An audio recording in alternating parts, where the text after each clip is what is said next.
Leslie Miller, author of When They Go Low, We Go Highball.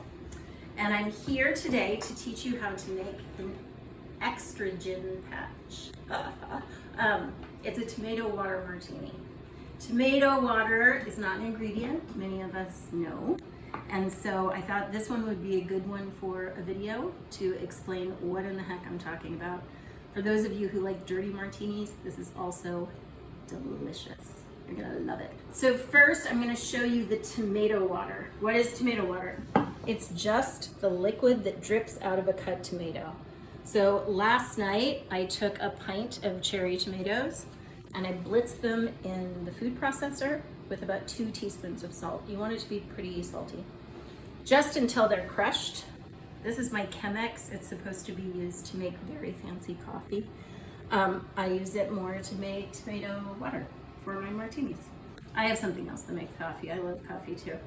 So we're going to, you can save actually these tomatoes, and if you put them with extra tomatoes and some chilies and other bits, it makes a delicious salsa. And you can eat it with chips for your martini. So the first thing I need to do though, before I do anything with my tomato water, is a martini calls for a chilled glass. This is one of my pretty 1940s martini glasses that I ordered off the internets. So while you're making your drink, just chill your glass. It's going to make your drink stay colder, and it will make sure that it doesn't warm up the second that you put it in there. I don't have the shaker. We are going to measure out our ingredients. This is a pretty classic martini in that it has dry vermouth, a lovely dry gin. This is the Botanist. This is one of my favorite gins. And tomato water, which is what's going to be the difference maker here. I use these not super cute, but incredibly handy and useful OXO measuring beakers.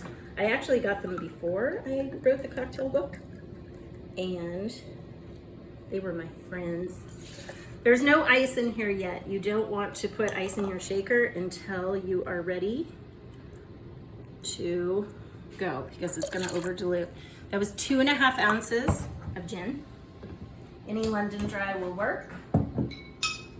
We're going to put in 1/2 ounce of dry vermouth,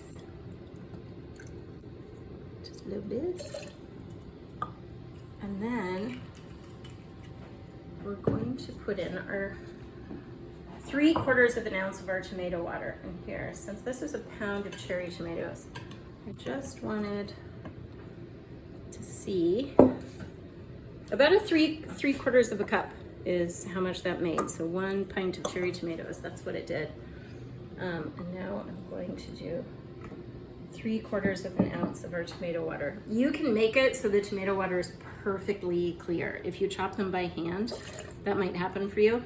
I actually tend to like the martini when it has this pretty apricot-y color. Now we're going to put in our ice.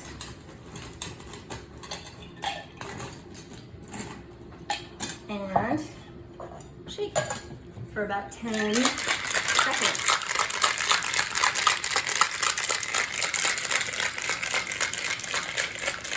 And I don't do anything fancy. I can't do any cocktail moves. Our glass is nice and chilled. And look, it's just the barest blush. So pretty.